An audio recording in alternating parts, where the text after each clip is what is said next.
Le quotidien Bruxelles Star est aujourd'hui à Nivelles pour couvrir un événement important, les 5 ans du Parti populaire, qui compte actuellement 2 députés, un député à la Chambre et un député au Parlement wallon. Et le Parti populaire a invité un journaliste français de grande qualité, l'éditorialiste du Figaro, M. Yvan Rufol. Monsieur Rufol, bonjour. Bonjour.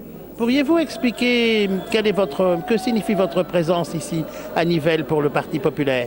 Alors, ce n'est pas une présence politique, c'est une présence journalistique. On m'a invité et quand on m'invite, j'ai coutume de répondre aux invitations. Alors vous êtes un des éditorialistes du Figaro connus, vous avez une certaine, trame journalistique tout à fait particulière. Quelle est-elle ?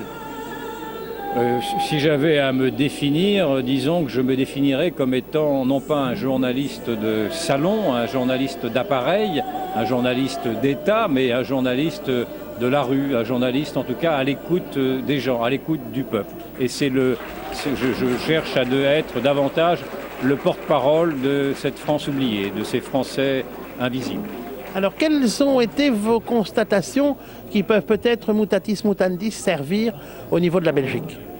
Je pense aujourd'hui que nous vivons une crise, une multitude de crises, mais une crise politique énorme qui signifie aujourd'hui que le monde politique est déjà mort, mais qu'il ne le sait pas, et qu'en revanche, au cœur même de la société civile, j'observe depuis longtemps une énergie, une volonté de vivre, de survivre, qui peut pallier les insuffisances aujourd'hui de ce monde politique qui doit absolument se ressaisir s'il veut encore jouer un rôle. Il devra bien sûr jouer un rôle.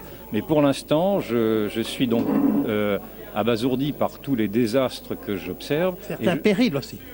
Des désastres et des périls. Et en même temps, je suis relativement optimiste en fonction de ce que je vois, de ce que j'entends de cette société, de ces Français qui veulent reprendre leur destin en main.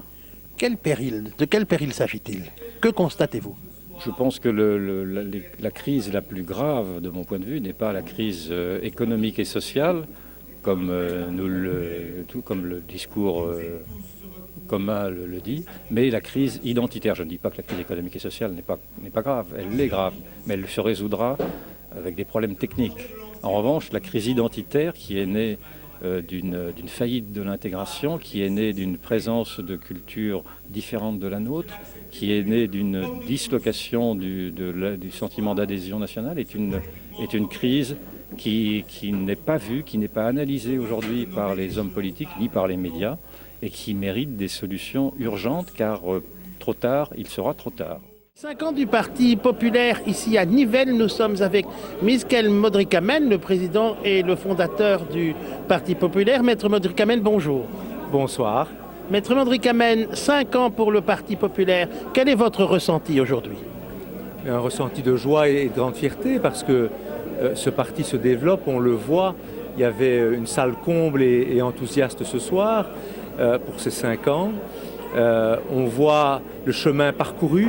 Aujourd'hui, 150 000 électeurs qui votent déjà pour ce parti, 2200 membres, 130 sections locales, 8 à 10 personnes qui travaillent déjà plein temps pour le parti. Et puis surtout, on voit combien nous sommes en phase avec le ressenti des gens, ça je crois que c'est le plus important, et comment des partis comme le nôtre sont en train d'émerger partout en Europe. Donc c'est extrêmement encourageant. Quels ont été les thèmes que vous avez développés lors de votre discours de ce soir ? Je crois que les thèmes, d'abord, c'est qu'il y a un constat, c'est la fin du politiquement correct. Nous entendons appeler un chat, nommer les problèmes sans langue de bois. On veut nous imposer une chape de plomb sur les problèmes, refuser d'en parler, les minimiser, les détourner. Non, on parle des problèmes de l'insécurité, de l'immigration, de l'islamisme, de l'excès de taxes, du chômage et autres.